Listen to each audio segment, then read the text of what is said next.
The rule was absolute. You do not cross the Alpha King, and you certainly do not sit in his shadow. When he rode into the village, the square paralyzed in fear, leaving one solitary chair untouched beside his platform. Touching it was a death wish, but Margaret, a forgotten kitchen maid with a lifetime of being invisible, didn't know the legend.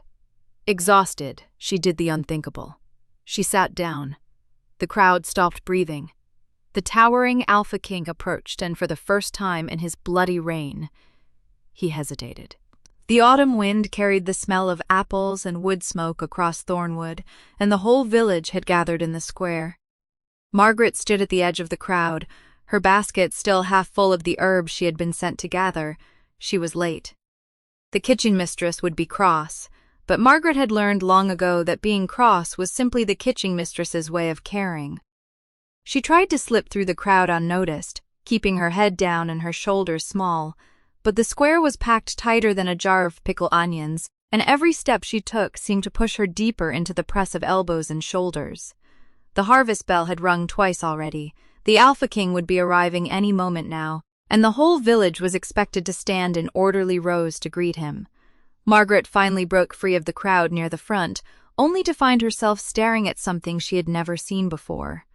A single carved wooden chair stood in the open space between the villagers and the raised platform where the Alpha King would speak. It was a plain chair, sturdy and unadorned, but it sat alone in the empty strip of ground like a small island. No one stood near it, no one dared. She knew the story, of course. Everyone in Thornwood knew it. The chair was placed there for the Alpha King's personal guard, a man named Aldrich, who had served House Ashford for 30 years. But Aldrich had fallen ill the previous week, and no one had been sent to replace him yet. So the chair sat empty, a silent reminder of an absent presence. Margaret should have kept walking. She should have found her place in the back rows with the other kitchen workers and waited for the speech to end. But her legs had carried her through too many long days, and her feet ached from the morning's work. The chair looked so very solid, so very empty. Before her mind could catch up with her body, she had sat down. The murmur of the crowd died instantly. Margaret felt the weight of 100 eyes on her, but she could not bring herself to look up. She stared at her own hands, at the chapped knuckles and the dirt under her nails, and she counted her heartbeats. 1, 2, 3. No one shouted at her, no one pulled her up, but the silence was worse than any shout. Then the gates at the far end of the square opened, and the Alpha King rode in. William of House Ashford was a tall man, broad in the shoulders and lean in the hips, with dark hair that fell past his collar, and a scar that cut through his left eyebrow like a thin white river. He wore no crown, only a heavy cloak of grey wool clasped at the shoulder with a silver brooch shaped like a wolf's head.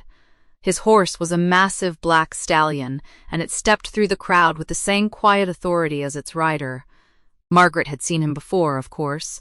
She had stood in the back rows at every harvest gathering for the past 12 years, catching glimpses of him between the shoulders of taller men. But she had never been this close. She had never been the only person sitting while he rode past. The stallion stopped a few paces from the chair. William swung down from the saddle with a practiced ease, his boots landing soft on the packed earth. He did not look at her. He walked to the platform, climbed the 3 steps, and turned to face the crowd. His speech was the same one he gave every year, about the harvest and the coming winter, and the importance of storing grain. Margaret heard none of it. She sat frozen in the chair, her heart pounding so loudly she was certain everyone could hear it. She kept her eyes fixed on the ground, on the scuffed toes of her worn shoes, on the small patch of grass that had been trampled flat by years of boots. She did not know how long the speech lasted. It could have been minutes or hours. All she knew was the weight of the silence around her, the strange pocket of emptiness that surrounded her chair like a wall. When the speech ended, the crowd cheered. The sound washed over her, and for a moment she thought she might be able to slip away unnoticed. She rose from the chair, her legs unsteady, and began to edge toward the crowd. But William had stepped down from the platform, and he was walking toward her. Margaret stopped. She could not have moved if she had wanted to. The Alpha King crossed the empty strip of ground in 3 long strides, and then he was standing in front of her, close enough that she could see the gray in his dark hair and the small lines at the corners of his eyes. She waited for him to speak. She waited for him to ask her name, to demand why she had dared to sit in that chair. She had heard the stories about what happened to people who crossed the Alpha King. A man who cheated on the grain tax had been banished from the village. A woman who lied about the size of her flock had been fined half her sheep. She had no flock, no grain, no sheep. She had nothing he could take except her place in the kitchen, and even that was barely hers. But William did not ask her name. He did not demand an explanation. He looked at her for a long moment, his gray-blue eyes unreadable, and then he said quietly, almost to himself, "You sat in my shadow." Margaret blinked. "My lord?" "The chair," he said, and his voice was rough, like a man who did not use it often. "It was my mother's chair. She used to sit there when my father gave his harvest. Pickages." She said it was the only place in the square where the sun did not reach.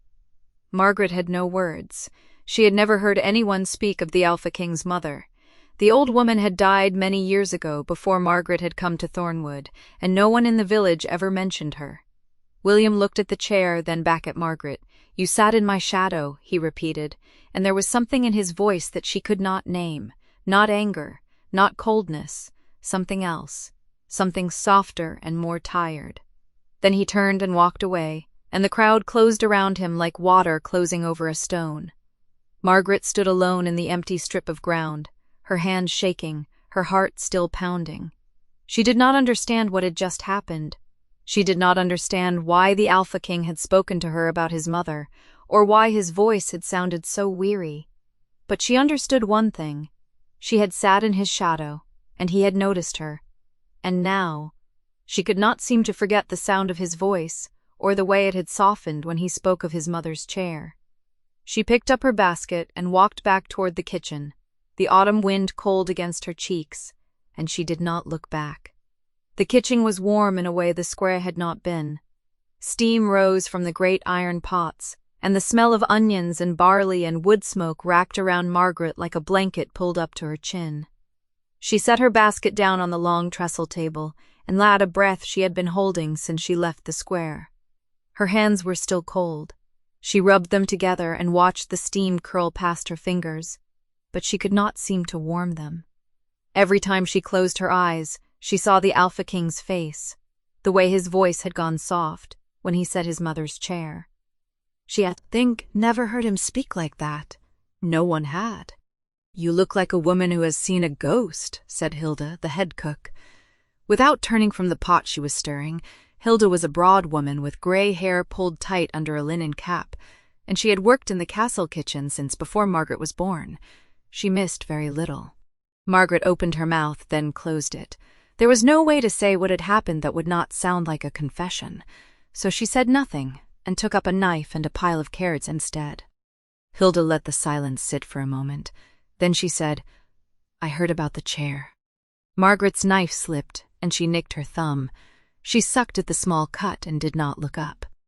"It was a mistake," she said quietly. "I was late. I did not see."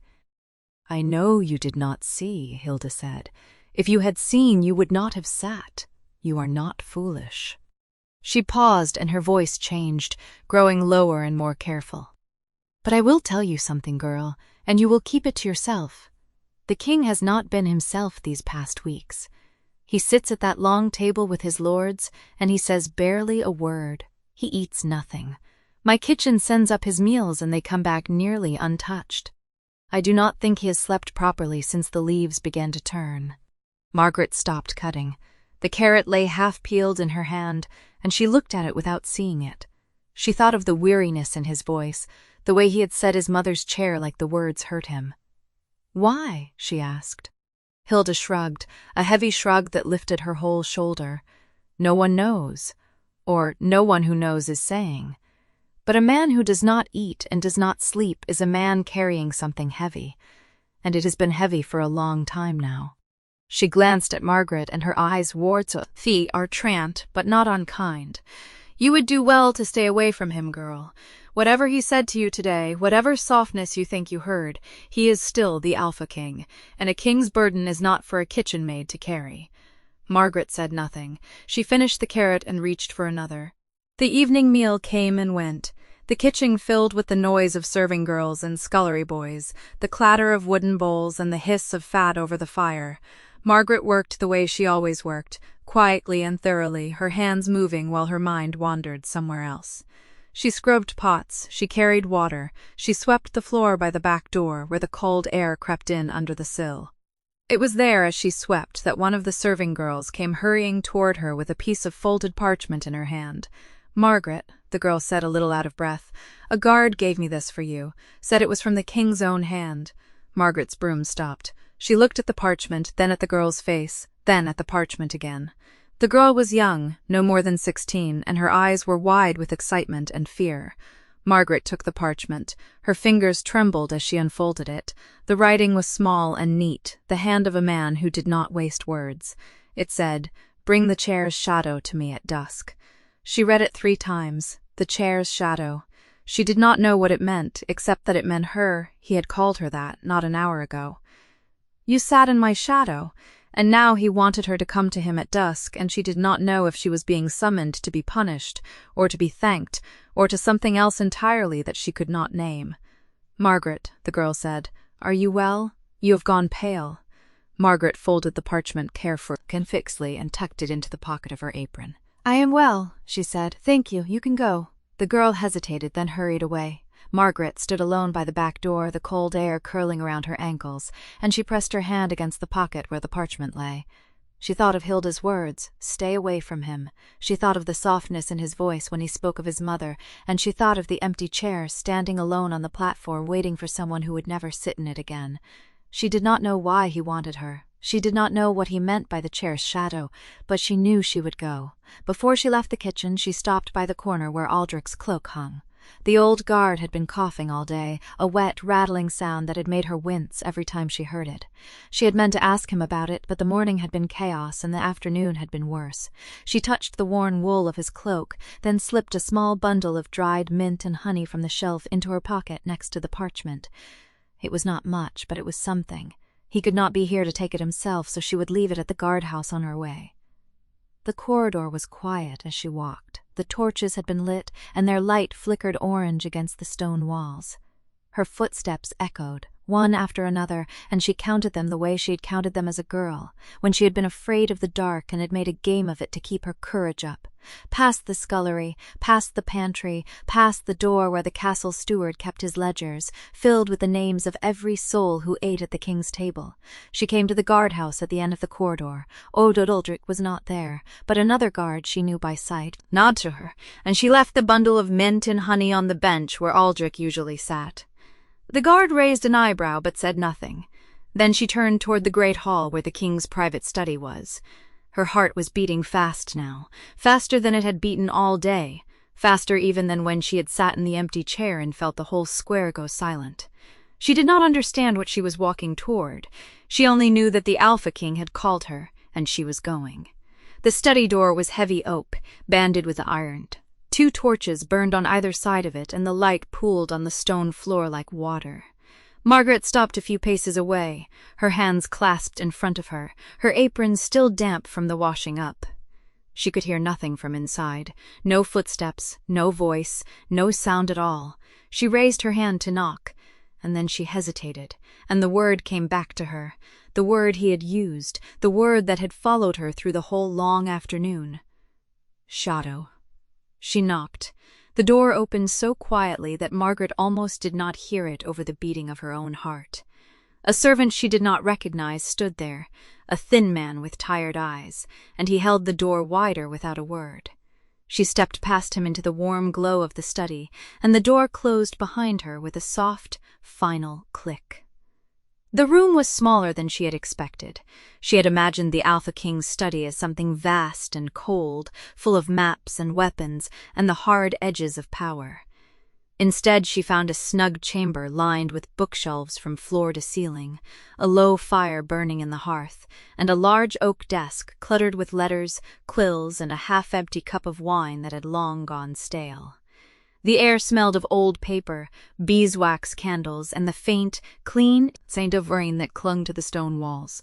William sat at the desk, not behind it in the way a king might sit to receive a petitioner, but at the corner of it, one leg stretched out, his head resting against his hand. He was not wearing the heavy ceremonial cloak he had worn at the festival. He wore a simple linen shirt, unlaced at the collar, and his dark hair was disheveled, as if he had been running his fingers through it for hours. He looked up when she entered, and for a long moment he simply looked at her, his gray eyes unreadable in the firelight. "You came," he said. His voice was lower than she remembered, rougher, as if he had not spoken much in days. Margaret curtsied, her hands still clasped in front of her, her apron still faintly damp. "You sent for me, Your Grace." He made a small sound, almost a laugh, but not quite. "I did. I was not certain you would come." He gestured to a chair on the other side of the hearth, a plain wooden chair worn smooth by years of use. "Sit, please." She hesitated. The chair was not the one from the great hall. It was ordinary, unremarkable. She sat down on the edge of it, her back straight, her hands folded in her lap. The fire crackled between them, and for a moment neither of them spoke. William reached for the stale cup of wine, looked at it, and set it down again with a grimace. "I have been sitting here for 3 days," he said, almost to himself. 3 days, and I have not been able to look at a single letter without seeing her face. Margaret said nothing. She did not know who her was, but she had learned long ago that when a person spoke like this, the kindest thing was to listen. He looked at her then, and there was something in his eyes that she had not seen before. Not the cold authority of the Alpha King, no. He tore Arper's. "You sat in her chair," he said. "The chair by the window, in the great hall, the one that faces the rose garden?" Margaret's breath caught. She had not known the chair faced a rose garden. She had only seen it empty, set apart from the others, and something about the way the light fell on it had made her sit down without thinking. "I am sorry," she said quietly. "I did not know it belonged to anyone. It belonged to my mother." The words came out flat, matter-of-fact, but she saw his jaw tighten as he said them. "She died 4 months ago. The chair was her favorite place in the whole castle. She used to sit there every afternoon, when the light came through the western windows, and she would read, or sew, or simply watch the garden. She said it was the only place in the world where she could breathe." Margaret's throat tightened. She thought of the chair, how it had felt beneath her, solid and worn, as if it had been sat in 1,000 times. She had not known she was sitting in a ghost's place. "I did not mean to disturb her memory," she said softly. William shook his head. "You did not disturb it. You did something else." He paused, and she saw his hand tighten on the arm of his chair. "You sat in the shadow, and the shadow did not flinch." She did not understand. She must have looked confused because he laughed again. That same dry, humorless sound. "For 4 months, no one has sat in that chair. Not because I ordered them not to, but because everyone knew it was hers. The courtiers, the servants, the visiting lords, they all walk around it as if it were cursed, as if sitting in it would somehow bring her ghost down upon them." He looked at her, and his gray eyes were sharp. "Oh, searching. And then you, a woman I had never seen before. A woman with flour on her apron and dishwater on her hands. You walked into the middle of the harvest feast and sat down in the one place no one else dared to go. You sat in the shadow of the Alpha King's grief, and you did not even know it." Margaret's heart was pounding so hard she could feel it in her throat. She had not known. She had only been tired, her feet aching from hours of carrying platters. And the chair had looked so solid, so ordinary, so welcoming. "I did not know," she whispered. "I swear to you, I did not know." "I know you did not." His voice was gentler now. "That is why I sent for you. Not to punish you, not to scold you. I sent for you because I wanted to see the woman who could sit in that chair and not be afraid." She looked down at her hands. They were plain hands, rough from work, the nails short and clean. She had never thought of herself as brave. She was 34 years old, still unmarried, still working in a kitchen that was not her own. She was the kind of woman people walked past without seeing. "I am not brave, Your Grace," she said quietly. "I am just tired." He was silent for a long moment. When he spoke again, his voice was different, softer but also more intent. "Tired is honest," he said. "Tired is real. When I sit in this study and stare at these letters, I am not tired. I am hollow. There is a difference." She looked up at him, and for a moment the firelight caught his face, and she saw the lines at the corners of his eyes, the shadows beneath them, the way his shoulders curved forward, as if the weight of the crown was pressing down on him even now, even here, even in this small, warm room. "I am sorry," she said, and she meant it in a way she had never meant anything before. "I am sorry for your mother, and I am sorry you have been sitting here alone." He stared at her. The fire crackled. Somewhere in the castle the door closed and a dog barked in the courtyard. And then, very slowly, something in his face shifted. Not much, just a loosening of the jaw, a softening around the eyes. It was the expression of a man who had been holding his breath for a long time and had just realized he was allowed to let it out. "She used to say," he said slowly, "that the best conversations happen when two people sit in the same shadow and do not try to escape it." He looked at the empty chair across from her, then back at her. "You did not try to escape. You just sat there, in the shadow, and waited." Margaret did not know what to say. She had never been spoken to like this before. Not by anyone, and least of all by a king. "I do not understand what you want from me, Your Grace," she said honestly. He was quiet for a moment. Then he reached into the pocket of his shirt and pulled out a small, worn wooden comb, the kind a woman might use to pin back her hair. He held it in his palm, turning it over, and she saw that the teeth were worn smooth, the wood dark with years of use. "This was hers," he said. "She left it in the chair the day she died. I found it there that evening, and I have kept it in my pocket ever since. I do not know why. I just could not bear to put it away." He looked at her, and his gray eyes were unguarded in a way that made her chest ache. "I did not send for you to ask anything of you," he said. "I sent for you because I wanted to see if the shadow could sit with me for a while. Just sit, just be here, in this room, where the silence is not so heavy when there is another person in it."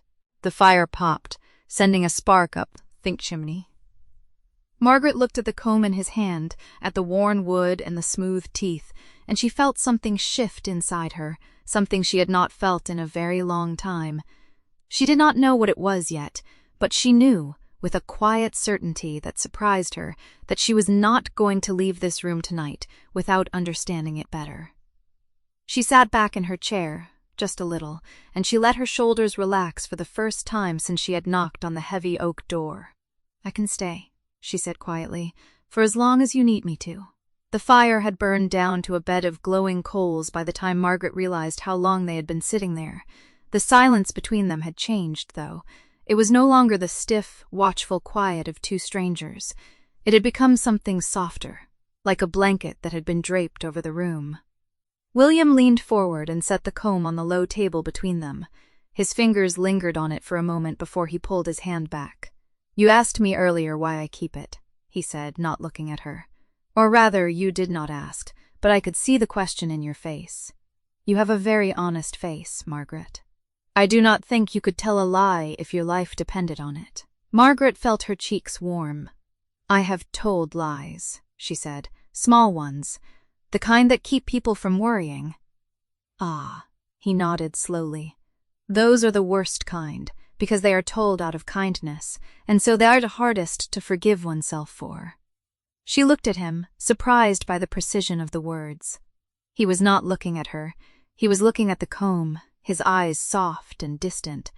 "My mother used to sit in that chair every evening," he said quietly. "She would brush her hair before the fire, and she would hum. Not any song I knew, just a tune she had carried with her from her own childhood. She said it was a lullaby her nurse used to sing, and she had never found the words to it, only the melody. Margaret did not speak. She was afraid that any word she offered would break the spell of his remembering. She was not a grand woman, William went on. She was the daughter of a minor lord from the northern hills. She never wanted to be queen. She told me once when I was a boy that she had married my father because he made her laugh, and that was the only reason that had ever mattered. He smiled, a thin, tired smile that did not reach his eyes. She used to say that a crown was just a hat that made it harder to see the sky, and she would take it off the moment she was alone and put on a simple linen cap instead, because she said it was the only way she could feel the wind in her hair. Margaret felt something catch in her throat. She had never heard anyone speak of a queen like that before. The queen in her imagination had always been a distant figure, all silk and ceremony. But this woman, this mother who had hummed a wordless lullaby and taken off her crown to feel the wind, felt as real as the coals glowing in the hearth. "May I?" Margaret asked, her hand hovering near the comb. William looked at her for a long moment, then he nodded. She picked it up. The wood was warm from being held, worn smooth in the middle where a thumb would rest. The teeth were even and close together, carved with a patience she could almost feel in her own fingers. There was a tiny crack near the top, bare visible, as if the comb had been dropped once and carefully mended. "She dropped it the winter before she fell ill," William said, watching her. She was so angry with herself, not because it was broken, but thinked because she had been careless with something her own mother had given her. She sat at that table for 2 hours with a pot of glue and a steady hand, and she fixed it herself. She would not let anyone help her. Margaret turned the comb over. On the back, in tiny, careful letters, someone had carved a name. She had to hold it close to the firelight to read it. "Eleanor," she said softly. "My grandmother," William said. "She was the one who gave it to my mother on her wedding day.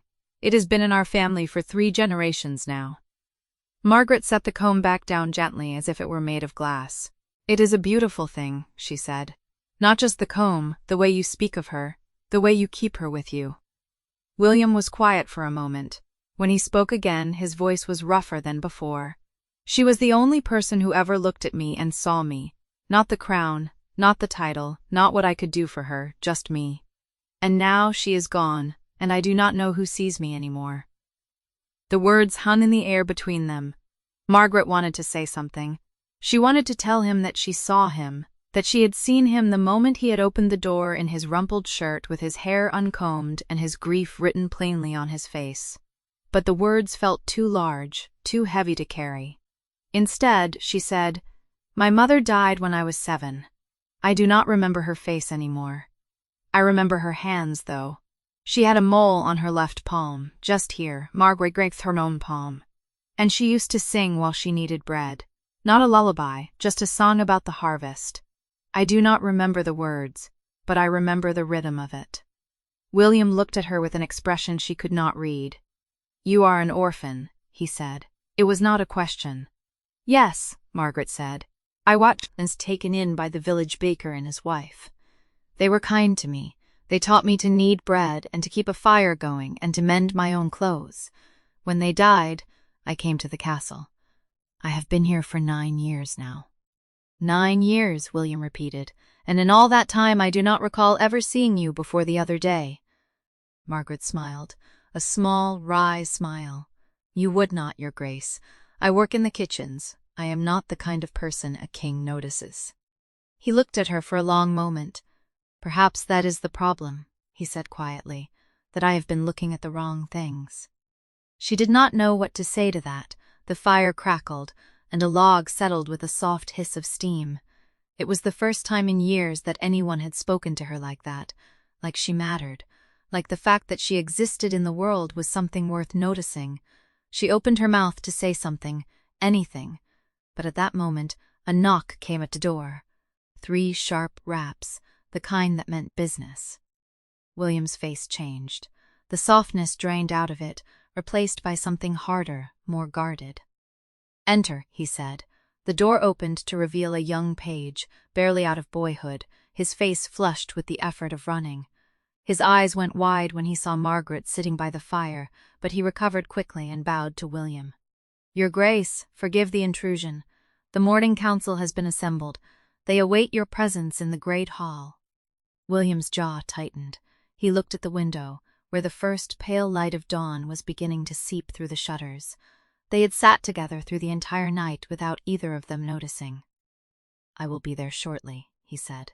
His voice was flat, formal, nothing like the voice he had used when speaking of his her. The page bowed and withdrew, closing the door behind him. The room felt different now, smaller somehow. The warmth of the fire seemed to have dimmed, and the silence that settled between them was no longer comfortable, but heavy with the weight of what had been said. William rose from his chair. He reached down and picked up the comb, sliding it into the pocket of his tunic. When he looked at Margaret, his expression was unreadable again. The vulnerability of the knight tucked away behind the armor of his title. "You should get some rest," he said. "You have been awake all night." Margaret rose too, smoothing her apron. "And you have a council to attend," she said. "Will you be all right?" The question seemed to catch him off guard. He stared at her for a moment, and something flickered in his eyes, something she could not name.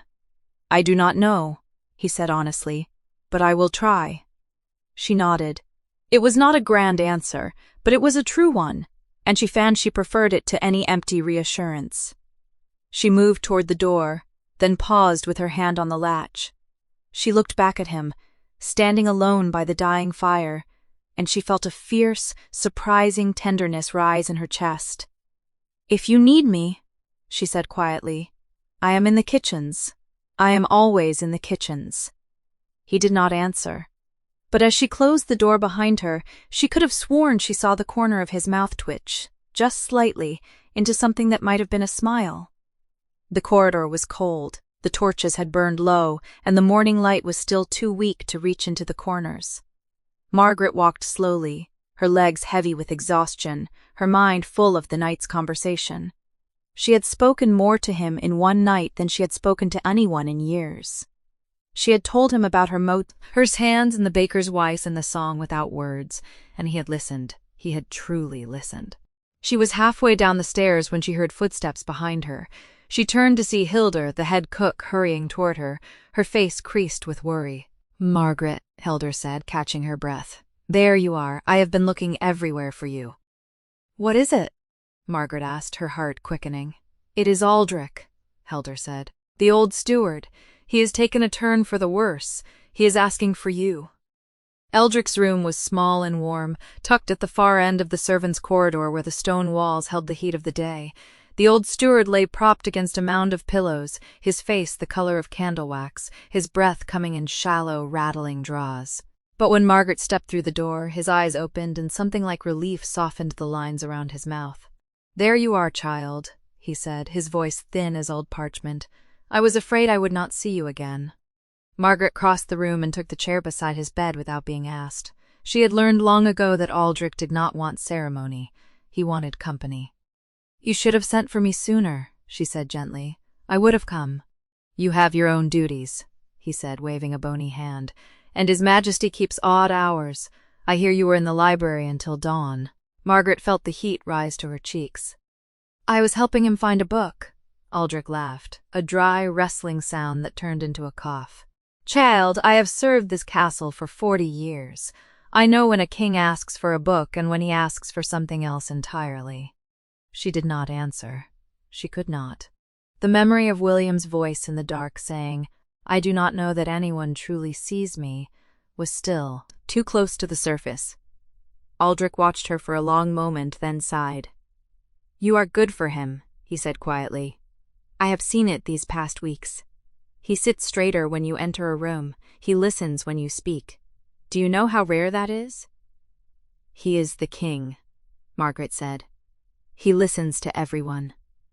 "No," Aldrich said, and his voice carried a weight that made her look up. "He listens to everyone with his ears, but he listens to you with something else." The old steward closed his eyes, and for a moment Margaret thought he had drifted off. But then he spoke again, his voice softer, as if he were speaking to himself. "I knew his mother," he said. "Eleanor. She was the kindest soul I ever served. She used to sneak down to the kitchens at night, just to sit with the servants and hear their stories. She said it kept her honest." Margaret's breath caught.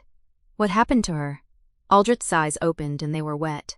She fell ill when William was 9. It was quick, a fever that would not break. The physicians bled her and prayed over her and gave her every tonic they knew, but nothing helped. He paused. Except that was not the whole truth. What do you mean? The old steward looked toward the door, as if afraid someone might be listening. Then he reached beneath his pillow and pulled out a folded letter, yellowed with age, sealed with a smear of dark wax. Her hand into this in Eleanor's chambers the morning she died, he said. The king ordered it, burned with the rest of her things. But the handmaid was loyal to Eleanor, not to him. She gave it to me, and I have kept it all these years. Margaret stared at the letter. Why are you giving it to me? Because I am dying, child. Aldrich's voice cracked. And I cannot carry this secret to my grave. Williams serves to know the truth about his mother. But he is not ready to hear it from me. He barely speaks of her now. If I told him, he would think I was trying to hurt him with old memories. He pressed the letter into Margaret's hands. It was light, impossibly light for something that carried so much weight. Give it to him when the time is right, Aldrich said. When you see in his eyes that he is ready to know, you will know the moment. Trust yourself. Does the letter say what happened? Margaret asked, her voice barely above a whisper. It says that Eleanor did not die of a fever, Aldrich said. She was poisoned by her own cousin, who coveted her place in the northern succession. It was kept quiet because the king did not want a war with the north. He chose peace over justice. Margaret felt the words land like stones in her chest. She thought of William sitting in the dark, saying his mother was the only one who truly saw him. And she thought of him never knowing that she had been taken from him by cruelty, not by fate. Will you carry it? Aldrich asked. Will you keep it safe until he is ready? Yes, Margaret said, and her voice was steadier than she felt. I will carry it. I will keep it safe. Aldrich smiled, and some of the tension went out of his face. Good, he said. Then I can rest easier. Across the castle, in the great hall, William sat at the head of the long table and did not hear a word that was said to him.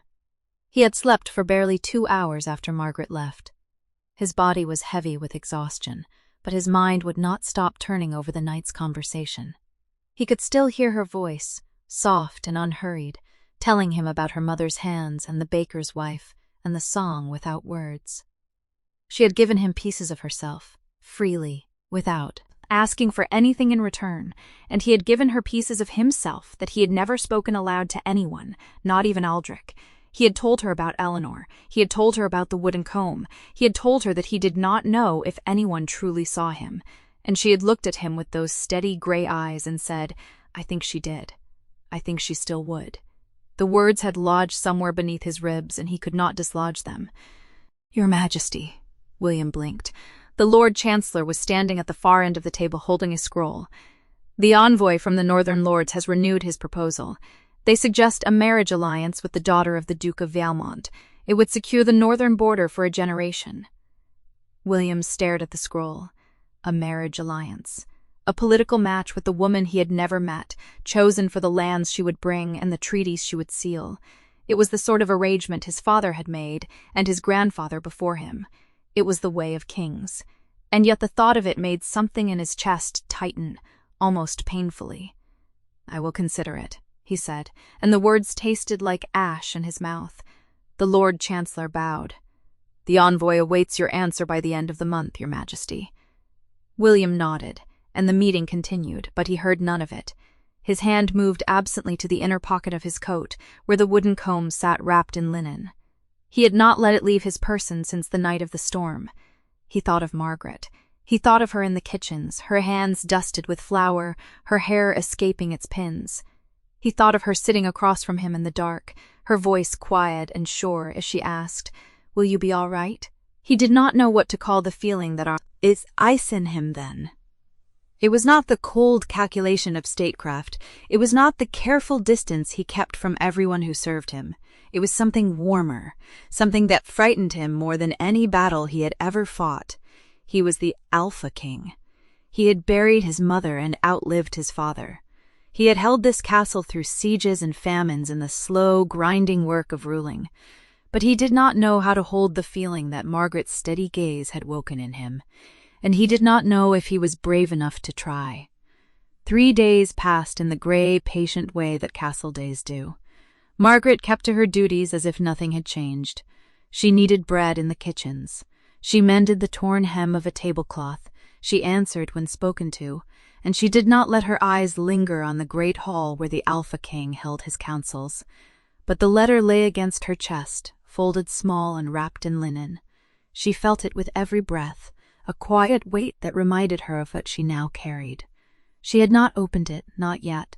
She told herself she was waiting for the right moment, for a private hour when no one would knock at her door, but in truth she was afraid. Once she read it, she would know, and knowing could not be undone. On the evening of the 3rd day, after the supper pots had been scoured and the fires banked low, Margaret climbed the narrow stairs to her attic room. She bolted the door.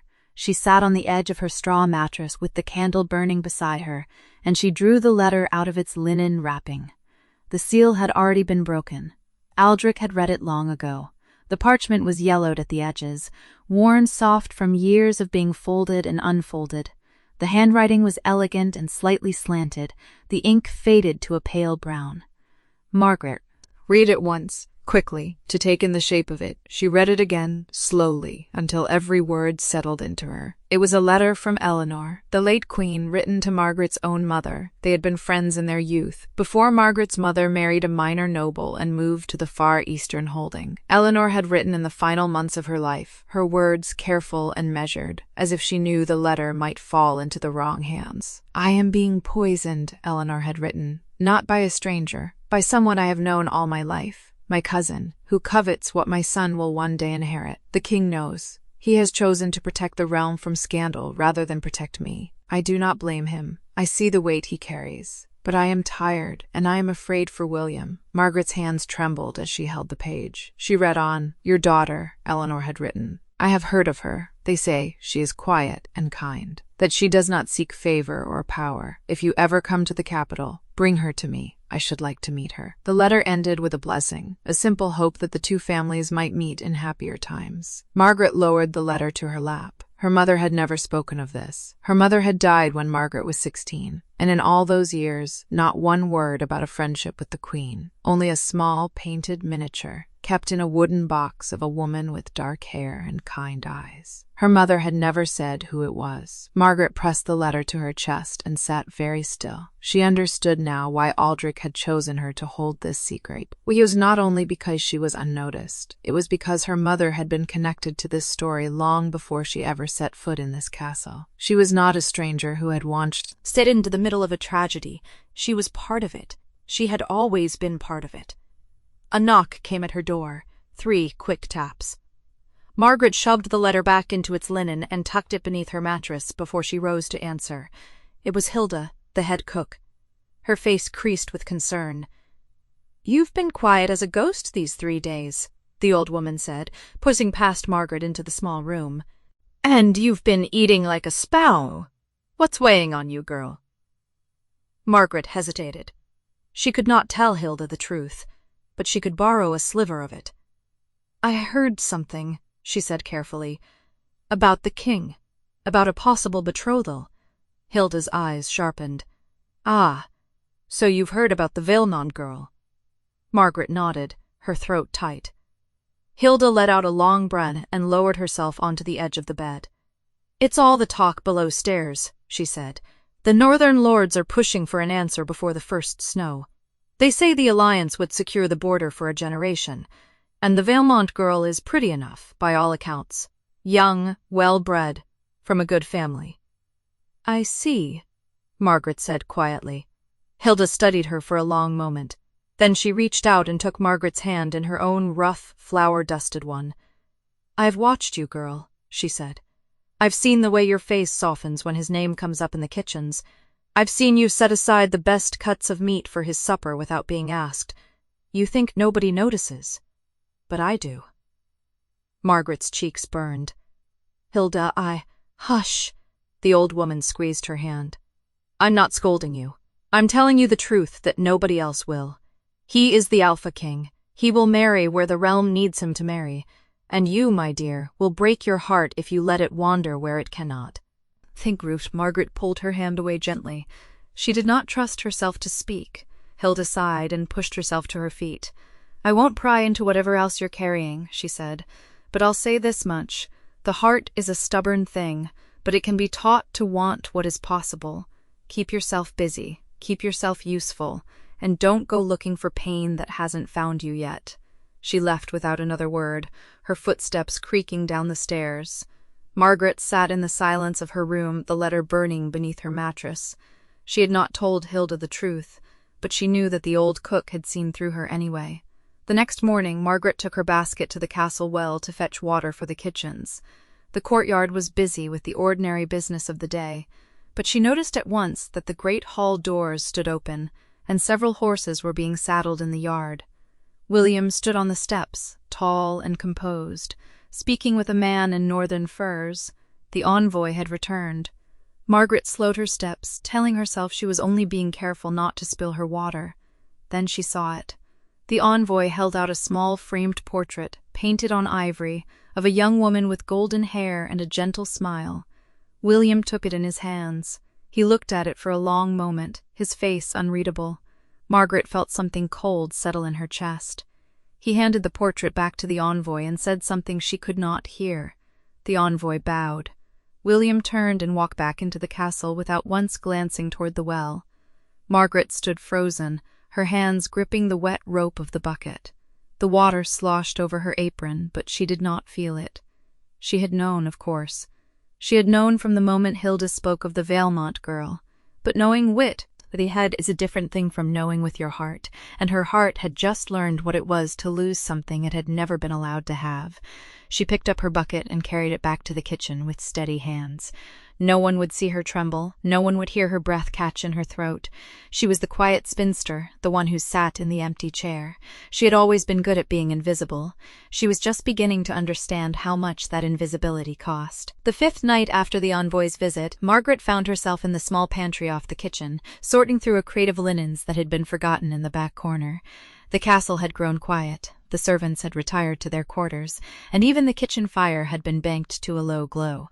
She worked by candlelight, her fingers moving through the folded cloth with the practiced ease of a woman who had spent her life making order out of other people's chaos. The linens were old, some of them yellowed with age. She should have thrown them out years ago, but something made her keep them, fold them, press them flat again. At the bottom of the crate, her fingers brushed against something stiff. She pulled it out and found a small wooden frame, cracked at one corner, wrapped in a scrap of faded velvet. She knew what it was before she even turned it over. Her mother's portrait. The one she had kept hidden in her trunk for years.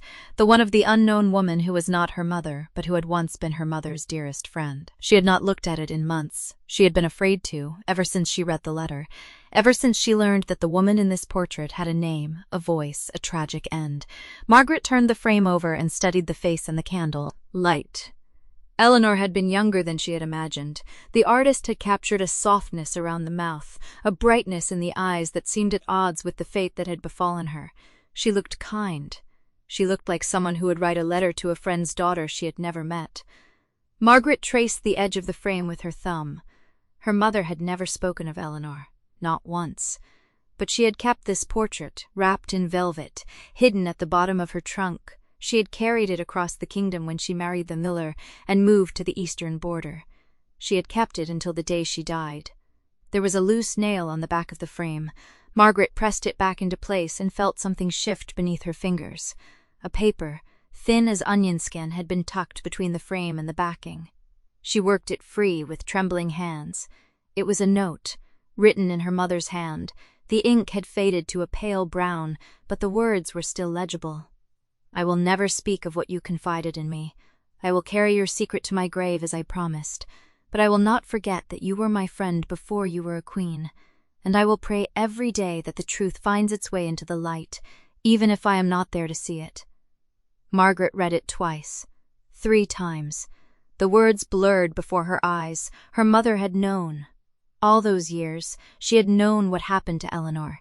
She had known that the queen was poisoned, that the king had covered it up, that the truth was buried beneath lies and silence, and she had kept that secret. As she had promised, she had carried it to her grave.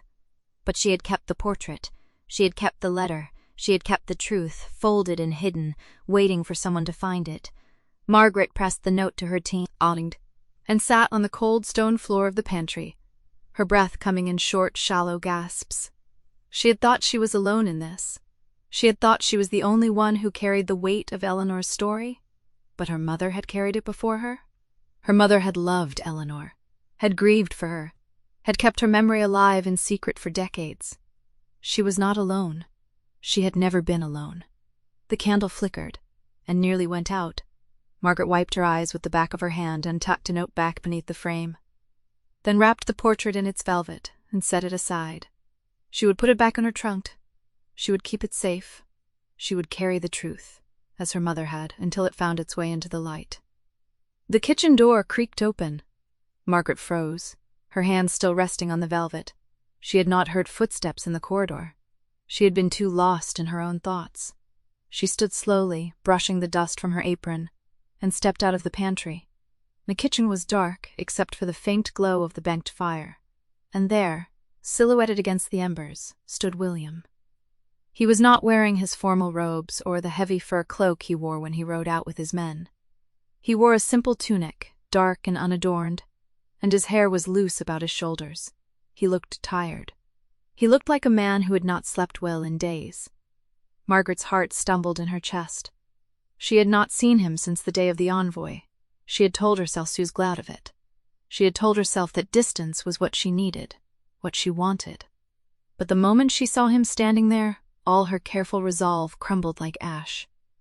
"My lord," she said, her voice barely above a whisper, "forgive me. I did not know you were—" "Do not," he said. His voice was rough. "Do not call me that. Not tonight." She fell silent. The fire crackled softly between them. William took a step closer, then another. He stopped at the edge of the light, his face half in shadow. "I have been walking the halls for an hour," he said. "I have been telling myself I do not know why I am here. But that is a lie. I know exactly why I am here." Margaret's hands trembled. She clasped them together to still them. "You should not be here, my lord. The kitchen is no place for—" "I have been to war," he said, cutting her off. "I have watched men die beside me. I have made decisions that I will carry to my grave. And I have never been so afraid as I am when I look at you." The words fell between them like stones into still water. Margaret could not breathe. She could not speak.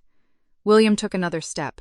He was close enough now that she could see the shadows beneath his eyes, the lines of tension around his mouth. "I have tried to stay away," he said. "I have told myself it would be easier. I have told myself that you deserve a life without the weight of my name, my titles, my enemies. I have told myself that the Valemont alliance is the right thing for the kingdom, the wise thing, the necessary thing." He paused, his jaw tightened. "But I cannot sleep, Margaret. I cannot eat. I sit in my halls and I look at the chair where you used to sit, and it is empty, and I cannot breathe." Margaret felt tears prick at her eyes. She blinked them back. "You are to be married," she said, her voice breaking. "To a woman of noble birth, a woman who can give you what I never could. You know this." "I know what I am expected to do," he said. "I know what duty demands of me. But I do not know how to live a life in which you are not somewhere near me. I do not know how to be the KDS liking people on my promise to be when the only thing I want is to sit beside a quiet woman in the kitchen and watch her mend linen." The fire popped. A log shifted and fell, sending a shower of sparks up the chimney. Margaret shook her head slowly. "You are tired," she said. "You have not been sleeping. You are not thinking clearly." "I am thinking more clearly than I have in years," he said. "I am thinking about what it means to be brave. I have been brave on 100 battlefields. I have never been brave enough to say this to you." He reached out, his hand hovered in the air between them, uncertain, as if he were afraid she would flinch away. "Tell me to leave," he said softly. "Tell me that you do not feel what I feel, and I will walk away. I will marry the Valemont girl. I will do my duty. I will never speak of this again, but I need to hear it from you." Margaret looked at his hand, at the scars on his knuckles, the calluses from years of sword and reins. This was a man who had never asked for anything in his life. He had taken what he wanted, fought for what he wanted, demanded what he wanted, and here he was, asking. She wanted to say it. She wanted to tell him that she loved him, that she had loved him since the first time he had sat down in that empty chair beside her and said nothing at all. She wanted to reach out and take his hand and let the world burn around them. But she thought of the letter. She thought of Eleanor, who had trusted a friend with her secret and been buried beneath it. She thought of the poison, the lies, the court that had swallowed a queen and never once looked back. She had a secret of her own now, and if she became his wife, if she stood beside him, that secret would become his burden too. She would be asking him to choose between his kingdom and the truth. She would be asking him to risk everything. She could not do that to him. "Go," she whispered. "Please, go." William's hand dropped. He stood very still for a long moment. His face was unreadable. "May I at least leave you something?" he asked. She did not answer. She could not. He reached into his tunic and pulled out a small object wrapped in a scrap of leather. He set it on the table between them. "It belonged to my mother," he said. "I've kept it since I was a boy. It has no value to anyone else, but I want you to have it. I want you to know that something of mine is with you, even if I cannot be." He turned and walked out of the kitchen without looking back. The door closed behind him. The fire crackled. Margaret stood alone in the dark, her arms wrapped around herself, and did not move until the tears had dried on her cheeks. Then she walked to the table and unwrapped the leather. Inside was a small silver brooch shaped like a single rose with a tiny chip in one petal. It was old, worn smooth by years of handling. It had been loved. She closed her fingers around it and pressed it to her heart. She had told him to go. She had done the right thing. She had done the wise thing. But as she stood there in the dark kitchen holding his mother's brooch against her chest, she did not feel wise at all. She felt like a woman who had just watched the only man she had ever loved walk out of her life, and who'd let him go because she was too afraid to tell him the truth. The truth that was killing her by inches, the truth that she loved him, the truth that she had a letter in her trunk that could bring down his kingdom, and she had no idea which one would destroy them first. The morning light came cold and gray through the kitchen windows, and Margaret knew, if anyone told her, that something had changed. The castle had a particular silence to it, a held breath that ran through the corridors like water through a sieve. Hilda set down her ladle and wiped her hands on her apron, her face unreadable. "The northern envoys arrived at dawn," she said quietly. "They brought the marriage contract. It is to be presented in the great hall before noon." Margaret nodded. She had known this day would come. She had told herself she was ready for it, that she had made her peace with it 100 times over, but knowing and being ready were two different things, and as she stood there in the grey light with the silver brooch hidden against her heart, she understood that she had been fooling herself all along. The great hall was filled with more people than she had ever seen gathered at once. Lords and ladies of the court stood in their finest clothes, their voices a low hum of anticipation. At the center of it all, on the raised dais, sat William. He wore the heavy ceremonially cloak of his office, the wolf's head pin at his shoulder catching the light from the high windows. His face was a mask, calm and unreadable. But Margaret could see the tension in his jaw, the way his fingers rested too still on the arm of the throne. The northern envoy stepped forward, a tall man with a grey beard and cold eyes. He unrolled a parchment and read the terms in a voice that carried to every corner of the hall. A marriage alliance between the northern holds and the Thorn the Throne, a union of lands, of houses, of armies. The names of the bride and groom were read aloud, and Margaret felt something in her chest crack, very quietly, like ice giving way underfoot. William did not look at her. He could not. But she saw his hand move, just slightly, a small adjustment of his cloak, and she knew that he was thinking of her. It was the only sign he could give her in front of all these people, and she held on to it like a drowning woman holds onto a piece of wreckage. After the ceremony, the hall dissolved into chatter and wine. Margaret slipped away, down the narrow corridor that led to the kitchens, her heart beating too fast in her chest. She had not gone far when she heard footsteps behind her, and a voice, smooth and mocking. You there? The woman in the grey dress? She turned. It was one of the northern envoy's young attendants, a fair-haired man with a sneer that did not quite reach his eyes. He looked her up and down with the casual contempt of someone who had never once in his life been told no. You work in the kitchens, don't you? I saw you earlier, standing in the back like a shadow. He stepped closer. Tell me, what does a woman like you think of all this? A king marrying a proper lady, settling down, putting away his wild ways? Do you envy her? Margaret kept her voice steady. I wish the king every happiness. Happiness. He laughed, a short, ugly sound. That is a servant's answer. You people are all the same. You think if you say the right words, you will be allowed to stay. She felt the words like a slap, but she had been slapped before, by people with more power and crueler tongues than this boy. She drew herself up, and as she did, her hand brushed against the brooch at her chest. It slipped from its hiding place and fell to the stone floor with a small, clear sound. The young man looked down. His eyes widened. That brooch? Where did you get that? Before she could answer, a shadow fell across them both. William stood at the end of the corridor, his face unreadable, his voice low and cold. Leave us. The young man's sneer vanished. He bowed quickly and hurried away, his heels clicking on the stone. Margaret bent to retrieve the brooch, but William was faster. He picked it up, and for a long moment he simply stood there, holding it in his palm. You still carry it, he said quietly. I could not bear to put it away. He looked at her then, and the mask he had worn in the great hall crumbled just a little. I did not know they would come so soon. I thought I would have more time. Time for what? To find a way out. He closed his fingers around the brooch, then held it out to her. To find a way that does not require me to choose between my duty and my heart. She took the brooch from his hand, her fingers brushing his. You cannot choose me, William. You are the king. The kingdom needs you to be strong, to be settled, to be predictable. I am none of those things. You are the only thing that makes sense to me, he said, so quietly that she almost did not hear it. But you are right. I am the king, and a king does not get to choose what he wants. He turned and walked away, his boots echoing down the corridor.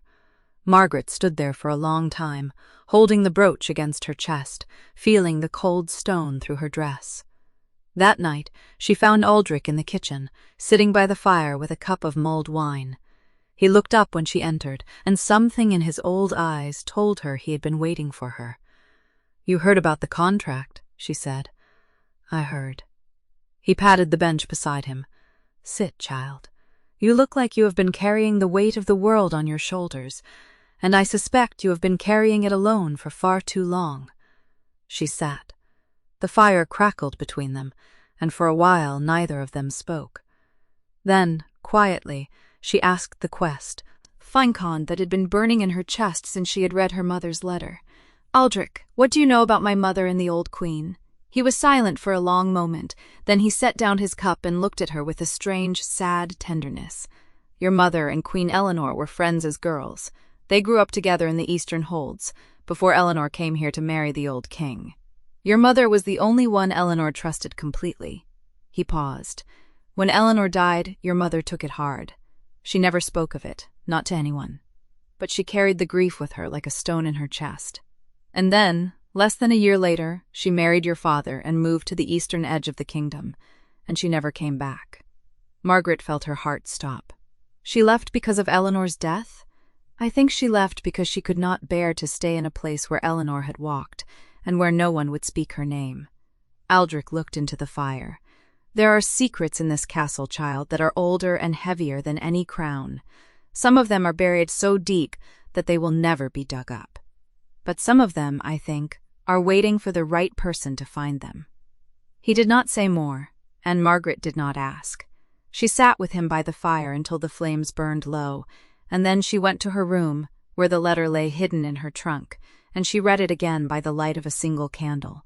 When she finished, she pressed the paper to her heart, the way she had pressed the brooch, and she knew with a certainty that felt like a stone in her chest that she could not keep this secret forever. It was a weight that would crush her and him, and everything they might have had together. She was still sitting there, the letter in her hands, when a knock came at her. Thury. She hastily hid the letter and opened the door to find a young servant boy, breathless from running. "A message for you, my lady," he said, and pressed a folded piece of parchment into her hand. She unfolded it. The handwriting was unmistakable, strong and quick, the hand of a man who was used to being obeyed. "Tomorrow, stand at my right hand in the great hall. Do not be afraid. I will not let them take this from us." She read it 3 times. Then she folded it carefully and put it in the pocket of her dress, next to the silver brooch, and she sat down on the edge of her bed and waited for the morning to come. The great hall had never felt so vast, nor so cold. Margaret stood at the foot of the stairs that led to the dais, and she could feel the weight of every eye in the room pressing against her skin like a dozen unseen hands. The courtiers had gathered in their silks and velvets, the northern envoys in their heavy furs, and at the center of it all, on the high seat that had belonged to his father and his father before him, sat William. He was watching her. Even from this distance, she could see the set of his jaw, the way his fingers rested on the arm of the throne. Not gripping, not tense, but ready. He had given her a place at his right hand, and he had told her not to be afraid. She wanted to believe him. She wanted to believe that the stone wall she had built around her heart could be dismantled, brick by brick, by a man who looked at her as if she were the only person in the room. She walked. Her skirts whispered against the stone floor, and she kept her chin high, the way her mother had taught her. One step, then another. She passed the rows of noblemen who had known her as the quiet spinster from the East Wing, the woman who kept to herself and asked for nothing. She could feel their curiosity, their barely concealed amusement. "The king's favorite," they whispered. "How strange, how brief." She reached the dais and William rose. He did not hold out his hand, that would have been too much, too public. But he inclined his head, just slightly, and she took her place at his right hand. The warmth of his presence was a small fire against the chill of the hall, and for a moment she allowed herself to breathe. The northern envoy stepped forward. He was a broad man with a white beard and eyes like chips of ice, and he carried himself with the certainty of someone who had never been refused. "Your Majesty," he said, his voice carrying to every corner of the hall, "the marriage contract has been signed. Our princess awaits your summons. We have come to finalize the arrangements." The hall fell silent. Margaret could feel the shift in the air, the way the courtiers leaned forward, the way the tension coiled like a snake in the grass. She had known this moment would come. She had rehearsed it in her mind 100 times, what she would say, what she would do. But now that it was here, all her careful words seemed to scatter like leaves in a storm. William did not look at her. He looked at the envoy, and his voice was calm, measured, the voice of a man who had spent his life learning to hide his feelings. "The contract has not been ratified," he said. "There are matters that must be settled first." The envoy's eyes narrowed. "Your Majesty, the terms were agreed upon by your council. The princess has already departed from her homeland. To delay now would be a grave insult to her house." "I am aware of the terms," William said, "and I am aware of what is owed to her house. But there is a matter that has come to my attention, a matter that has to be addressed before I can in good conscience proceed." The hall erupted in whispers. Margaret's heart was pounding so hard she thought it might burst from her chest. She knew what he was doing. He was buying time. He was making a stand. And she knew, with a certainty that felt like a knife between her ribs, that she could not let him do it alone. She stepped forward. The movement was small, almost imperceptible, but it was enough to draw every eye in the hall. The envoy curled to her, his expression flickering with disdain. "The lady has something to say?" he asked, his voice dripping with condescension. Margaret's throat was dry. She could feel the silence pressing down on her, the weight of 100 years of protocol and expectation. But she thought of her mother, who had loved Eleanor like a sister, who had watched her die and said nothing, who had carried the secret to her grave and beyond. She thought of the letter, hidden in her room, its word burning in her memory. And she thought of William, who had asked her to stand at his right hand and had promised not to let them take this from them. "I have something to say," she said. Her voice was quiet at first, but it steadied as she spoke. "I have something to say about the Princess of the North, about her death." The envoy's face went pale. "That is a matter for the royal council?" "It is a matter for the truth," Margaret said, and she felt the words leave her like a floodgate opening. "My mother was a lady-in-waiting to Queen Eleanor. She was her friend, her dearest friend. And when the Queen died, my mother did not speak of it. She did not grieve in public. She packed her things and married a man from the eastern border, and she never spoke of the Queen again." She paused, and her hand went to the quintlet typed of her dress, where the silver brooch lay hidden. "But before she died, she wrote me a letter, and in that letter she told me what she had seen." The hall was utterly silent now. Even the envoy seemed to have forgotten his script. William was staring at her, his gray-blue eyes wide with something that looked like wonder and fear. "She wrote that the Queen's death was not natural," Margaret said, and her voice cracked, but she did not stop. "She wrote that there were men in the Queen's chambers the night she died, men who should not have been there. She wrote that she was afraid for her own life, afraid to speak, afraid that if she stayed, she would be next. And so she ran. She ran and she married, and she carried the secret with her until the day she died." The envoy's face had gone from pale to ashen. "This is slander," he said, but his voice was thin, unconvincing. "You have no proof." "I have my mother's letter," Margaret said, "and I have the memory of a woman who was so haunted by what she saw that she could never speak of it. I have the fact that the Queen's death was ruled sudden and that no physician was allowed to examine her. I have the fact that the northern envoys arrived within a month of her death with a marriage contract already prepared." She turned to William. Her eyes were wet, but she did not weep. "I am sorry," she said. "I am so sorry. I should have told you sooner. I was afraid of what it would mean, afraid of what you would think of me, afraid that if I spoke, I would lose the only person who has ever made me feel seen." William was silent for a long moment. The hall was so quiet that Margaret could hear her own heartbeat. She had laid everything bare, she had given him the truth, and now it was his to do with as he pleased. He rose from the throne. He walked toward her, his boots echoing against the stone, and when he reached her, he did not speak. He reached out and took her hand, in front of everyone, and he held it tightly. "You are not the only one who has been afraid," he said, his voice low and rough. "I have been afraid my whole life, afraid of being betrayed, afraid of being alone, afraid that if I let anyone close, they would see the cracks in the crown and use them against me." He paused, and his thumb brushed across her knuckles. "But you have shown me something I did not know existed. You have shown me that there is a kind of courage that has nothing to do with swords or armies. It is the courage to tell the truth, even when it costs you everything." He turned to the hall, and his voice rang out like a bell. "The marriage contract with the North is void. I will not marry a princess whose house has blood on its hands, and I will not be party to a lie. The Queen's death will be investigated, and the truth will be brought to light, no matter where it leads." The envoy opened his mouth to protest, but William cut him off with a gesture. "You will return to your princess and tell her that her house owes an accounting. Until then, you are not welcome in my court." The envoy's face was a mask of fury, but he bowed, stiffly, reluctantly, and swept from the hall, his attendants following in his wake. And then it was just the two of them, standing on the dais, surrounded by a sea of silent courtiers. William turned to Margaret, and his eyes were soft, softer than she had ever seen them. "Stay with me," he said. "Not because I am the king, not because I have power. Stay with me because I am a man who has spent his whole life looking for something he could not name, and I found it in quiet spinster who sat down beside me when everyone else was too afraid to draw near." Margaret looked at him, and she felt the wall around her heart crumble into dust.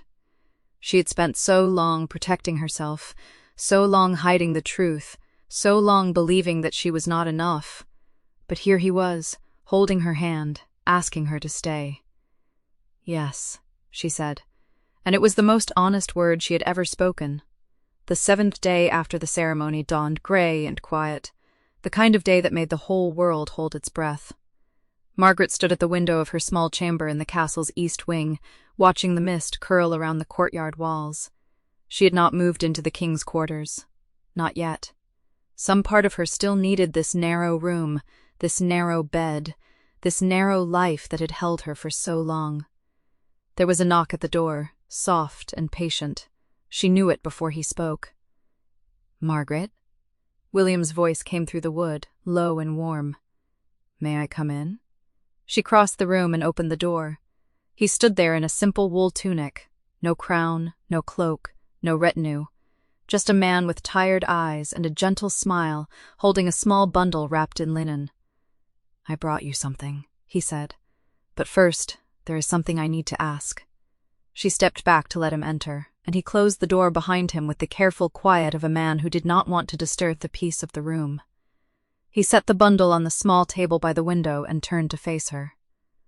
"The letter," he said.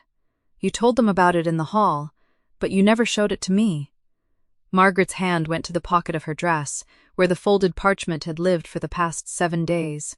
She had carried it with her everywhere, to meals, to the garden, to the chapel. It had become a weight she could not set down, a truth she could not unremember.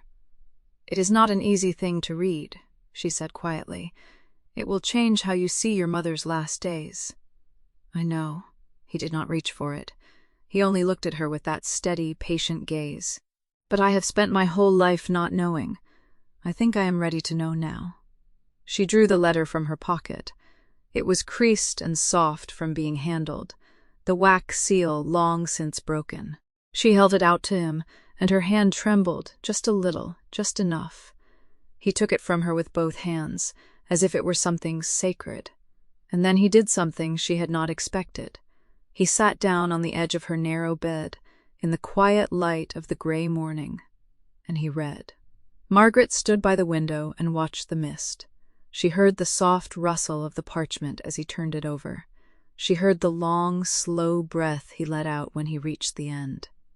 And then she heard silence, a long, heavy silence that seemed to fill the room like water.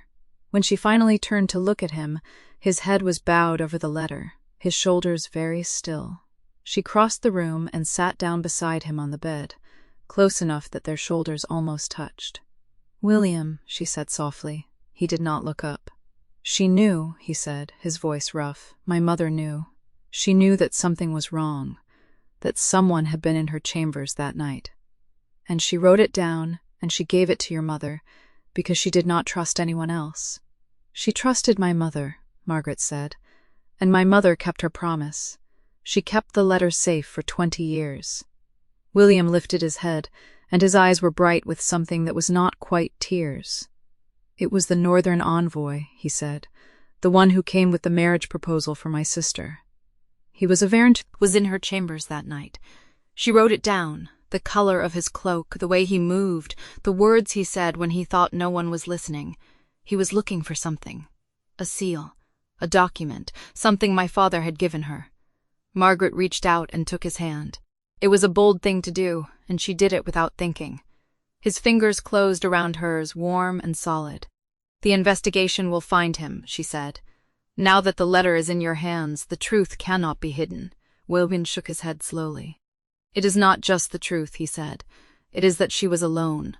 She was alone in that room with a stranger who should not have been there, and she wrote down what she saw because she knew she might not live to tell anyone." He paused, and his voice broke a little. "She did not die of a fever. She was silenced." Margaret said nothing. There was nothing to say that could undo 20 years of grief. But she did not let go of his hand, and he did not let go of hers. They sat together in the quiet of the small room, the grey light softening around them until the morning began to brighten. And then William stood, still holding the letter, and he looked at her with an expression she had never seen on his face before. "Margaret," he said, "I am going to read this letter to the council. I am going to name the man who was in my mother's chambers, and I am going to see that justice is done, not as a king punishing an enemy, but as a son honoring his mother." She nodded. "I will stand beside you when you do." He smiled then, a slow, wondering smile that made him look younger than she had ever seen him. "You already have," he said. "You stood beside me when everyone else was too afraid. You sat down in that chair when the whole court held its breath. You gave me only thing that mattered, the truth." He reached into the folds of his tunic and drew out something small and silver. The brooch, the one she had wore at the ceremony, the one her mother had left her. He held it out to her. "I want you to keep this," he said.